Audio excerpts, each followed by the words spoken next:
and welcome to Tim's Old School Perspectives. Well, as usual, we have some election news, and yesterday was a really big day. We're going to start out with the state of Michigan. In the state of Michigan, it looked like there was going to be a huge break for President Trump, as in Wayne County, the board was going to reject certifying the votes in Detroit because of problems.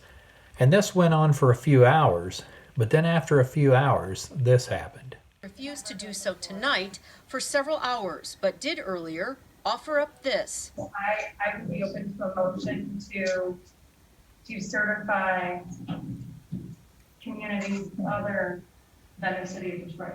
That move outraged the Democrats on the board and speaker after speaker on the board's public Zoom meeting.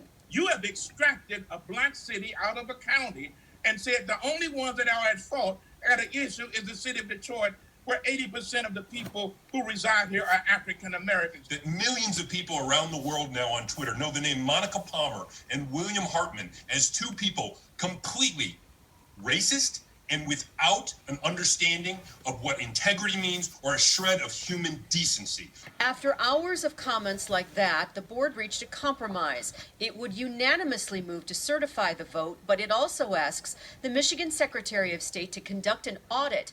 As you can imagine, these two Republicans who was fighting against the fraudulent vote in Detroit had very little wiggle room.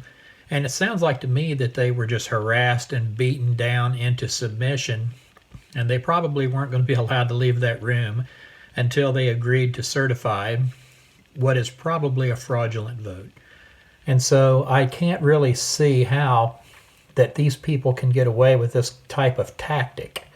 If you use tactics like this against minorities and you was a white person, you would be derailed as a racist and your name would be blotted off of every book in America. You'd never get another job and your name would be infamous.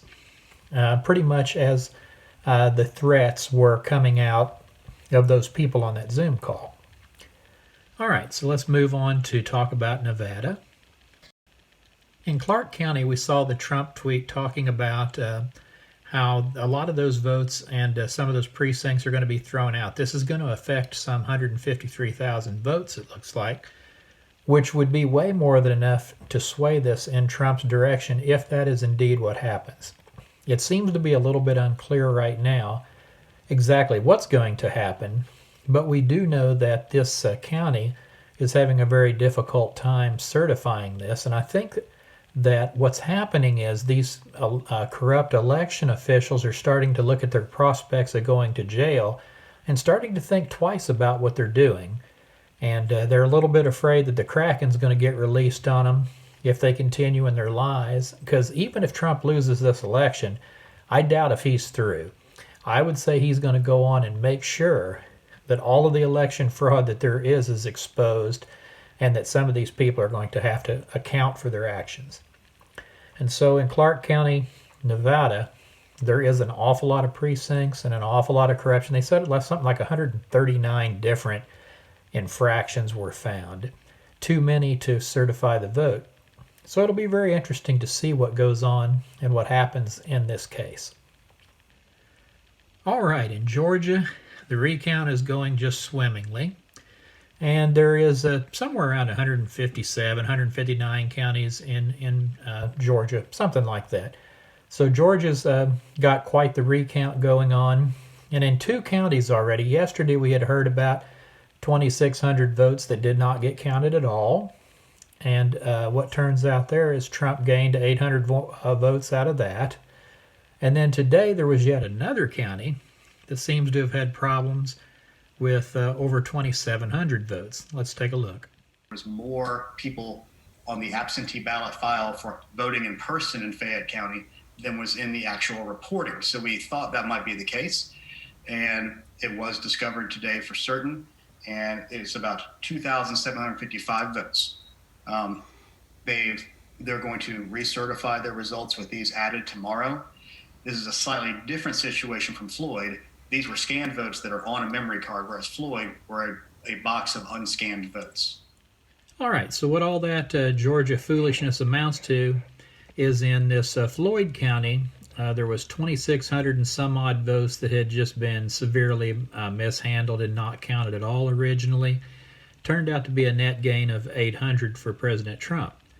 And in the second county, which they found today, there was another 2,700 plus votes, also mostly for Donald Trump. And so Donald Trump has come out of this gaining about 1,200 votes altogether, I think. It's far short of what he needs, but keep in mind that these are just two small counties out of 150 some counties, and that if reality and truth are to be told in Fulton County, DeKalb County, and some of these Atlanta metro counties, there could be an incredible amount of votes swing Donald Trump's way.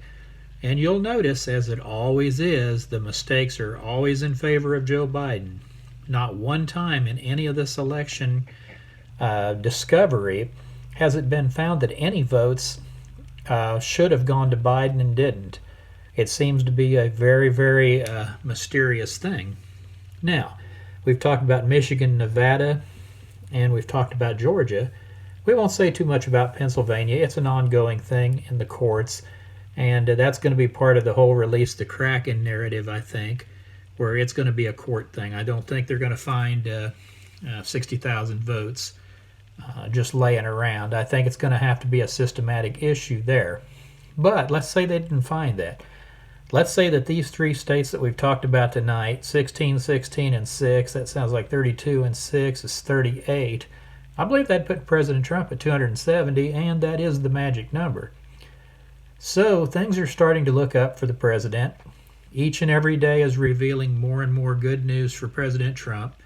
And so I hope you guys have a great day. Peace out.